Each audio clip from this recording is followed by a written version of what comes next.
30 million people bought The Secret, certain that obsessing over positivity would reshape their lives. But the ancient Hermetic system it rated contained 7 principles, and the one it deleted is the one that will destroy you. The text is called the Kybalion. It lays out 7 Hermetic principles handed down from Hermes Trismegistus, Thoth himself. Principle 6 is the one the wellness industry buried, and it explains exactly why your positivity practice is making you worse. Every morning, somewhere in the world, millions of people are telling themselves to think positive, block the negative, and push through. And by noon, they're anxious. By evening, exhausted, and they cannot figure out why. In 1987, Harvard psychologist Daniel Wegner ran an experiment. He told subjects, do not think about a white bear. Thought frequency increased by 200%. The white bear effect in practice. You tell yourself not to think about the fear. The fear now has your full attention, and according to Wegner's data, 200% more of it. Telling your mind to avoid a negative state is a direct command to generate that state. This isn't spirituality, this is neuroscience. The Kybalion says, everything is dual. Everything has poles. Opposites are identical in nature, different only in degree. Hermes did not say, stay at the positive pole. He said, learn to move along it. Ma'at is not static perfection. The scales move. The balance is dynamic, not fixed. Even the Egyptians knew forced stillness at one pole is not balance, it's rigidity. The alchemists had a name for the first stage of the great work, Nigredo, the blackening. They said no gold could form without it. We'll come back to this. The wellness industry is worth $4.5 trillion. It built that empire on one Hermetic principle, the law of attraction, and it simply removed Principle 6. They kept polarity, vibration, cause and effect, the comfortable ones. The principle of polarity was too dangerous. The secret source material, traced by multiple scholars, draws directly from New Thought interpretations of Hermetic law. The table of contents contains not one reference to polarity, transmutation, or the dark pole. The deletion was editorial and profitable. In the Egyptian Hall of Two Truths, the god Thoth, Hermes himself, did not weigh only the good deeds of the heart, he weighed everything. Ma'at, cosmic truth, requires knowledge of both poles. Book of the Dead, spell 17, the soul must know the names of both the Eastern Gate and the Western Gate. Miss one, you don't pass. The do-it requires navigation of both gates, not transcendence of darkness, passage through it. The soul that refuses the dark gate never reaches the eastern one. This is not metaphor. In Egyptian theology, this is law. In a previous investigation, we established that the principle of vibration means every mental state has a measurable frequency. Polarity tells us where that frequency sits on the spectrum, and more importantly, how to move it. The Hermetic spectrum isn't dark versus light, it's a single continuum. Fear and courage are the same force, different positions. The Kybalion's description of the principle of polarity documents mental transmutation as a learnable operative skill, not a metaphysical concept, a practice. Fear to courage, grief to wisdom, the same technique, different starting positions on the pole. The Kybalion calls this mental transmutation, not elimination of the negative pole, but deliberate navigation along the spectrum. It's an operational skill, and it can be learned. But here's where Hermetic scholars genuinely disagree.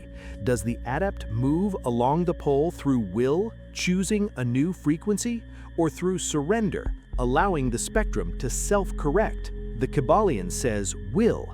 Corpus Hermeticum Tractate 13 says plunge in, full surrender to the mixing bowl of mind.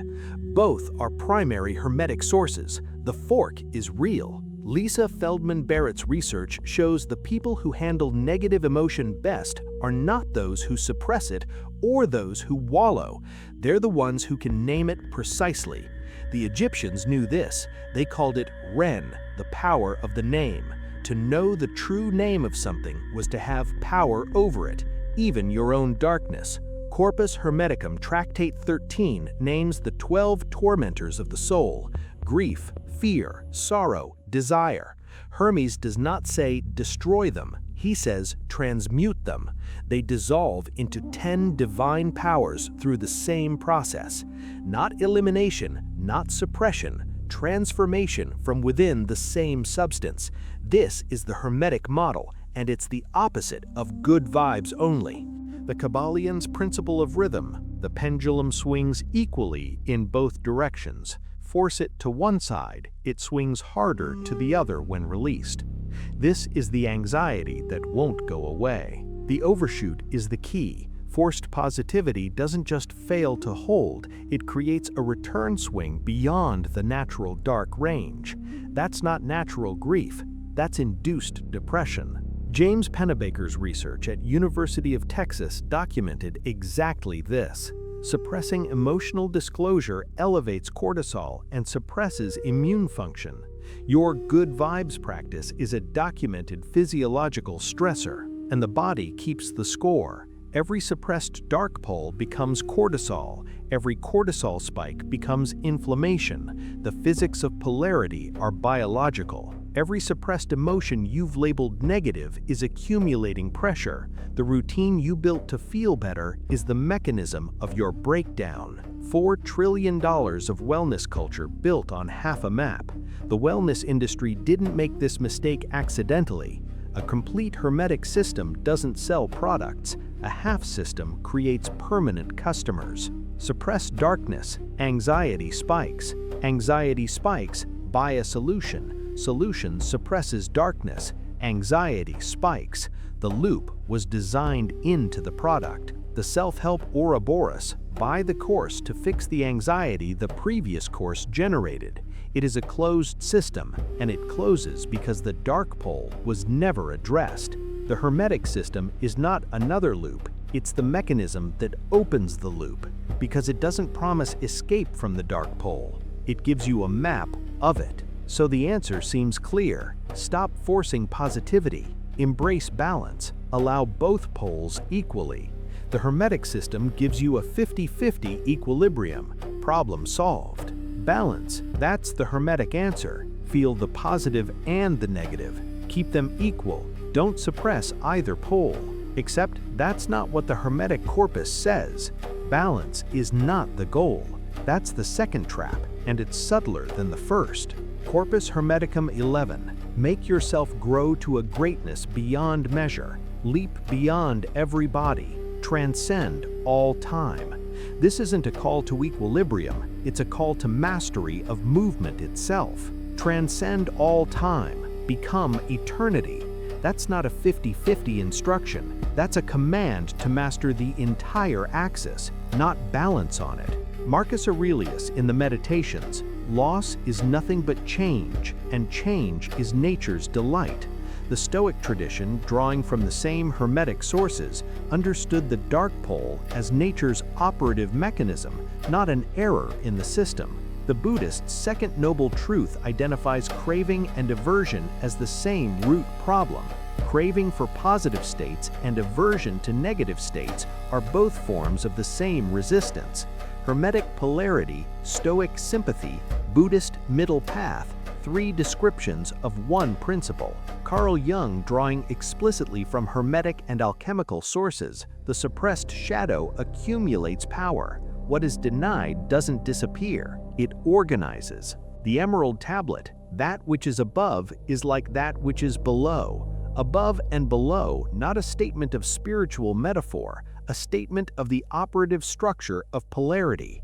The above-below correspondence is the mechanism of transformation. Above and below aren't the same, they're symmetrical. The transformation happens at the boundary. That boundary is where polarity operates, and every emotional state sits at that boundary. The Pyramid Texts, 2400 BCE, Utterance 213, you have not gone away dead, you have gone away alive. 4,000 years ago, the Egyptians encoded in stone the principle that the dark pole, death itself, is a pole on a spectrum, not an absolute end. The The alchemists documented the Nigredo across centuries: Paracelsus, Flamel, the Rosarium Philosorium. Each said the same thing: the blackening must be complete. We'll need this again shortly. Here's the cost. To understand the principle of polarity, really understand it, you have to release the belief that negative emotion is a failure. Not reduce it, not reframe it, release the judgment entirely. Every "I should feel better than this" is a resistance command, and every resistance command amplifies the thing you're resisting. This is basic Hermetic physics. The second thing to release, the idea that the ancient system is a metaphor. The Hermetic corpus is an operational manual. The cost of treating it as poetry is that it never works. Remember the Nigredo, the blackening. The alchemist said the great work cannot begin until the material is fully dissolved in darkness. This is the key the wellness industry doesn't sell you. The gold doesn't come instead of the dark. The gold comes through it.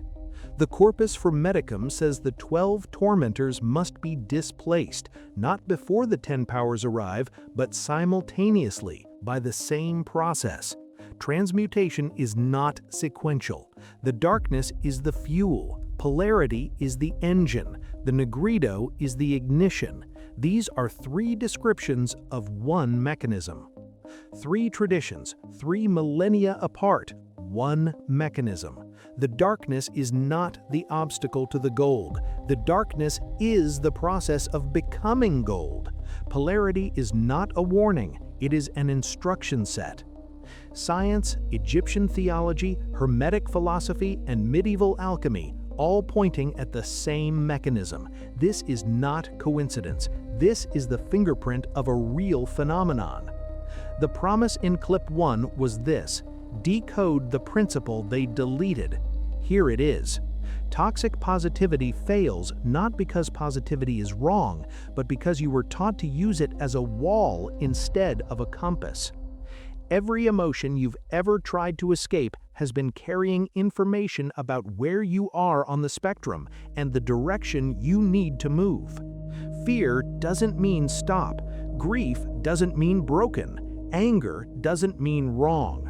They are all data from the pole, readings on the Hermetic compass. Even the language changes. I feel terrible becomes I'm at the dark pole. One is a judgment, one is a coordinate. The coordinate is actionable. The identity shift this principle creates from someone afflicted by emotion to someone who navigates it, not in control of the spectrum, in command of their movement along it. You know that feeling at 3 a.m. when something unnamed is pressing on you and you cannot make it stop?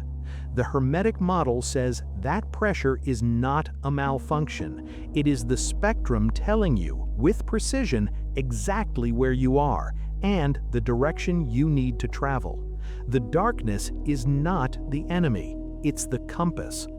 The goal was never to eliminate the shadow. The shadow is the half of the spectrum that tells you what the light cannot. Both hands are yours.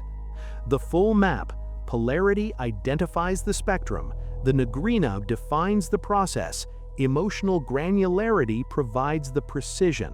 This is the complete Hermetic anti-anxiety system. That insight at 3 a.m. deserves an operational response. So here is the 3-step Hermetic transmutation protocol that the ancients actually used.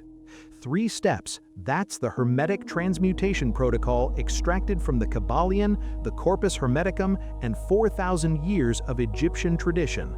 Here it is. Step 1, name the pole with precision. Not "I feel bad" or "negative energy." Specifically, this is grief, grade 7, located in the chest. The Egyptians called this Ren, and it grants power over what it names.